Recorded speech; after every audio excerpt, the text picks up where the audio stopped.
essen. Im Februar hast du den Valentinstag nicht vergessen. Im März sind wir in ein kleines, gemütliches Hotel. Im April gehört dir ein Tablar auf meinem Badzimmer gestellt. Im Mai hast du ganz alleine wollen auf einen Gipfel steigen. Und im Juni hast du mir gesagt, wir können ja einfach Freunde bleiben. Wir sehen uns, sagst du zu mir.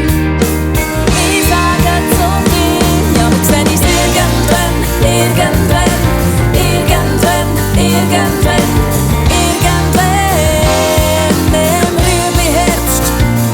Ja, wir sehen uns irgendwann, irgendwann, irgendwann, irgendwann, irgendwann im Rüebliherbscht.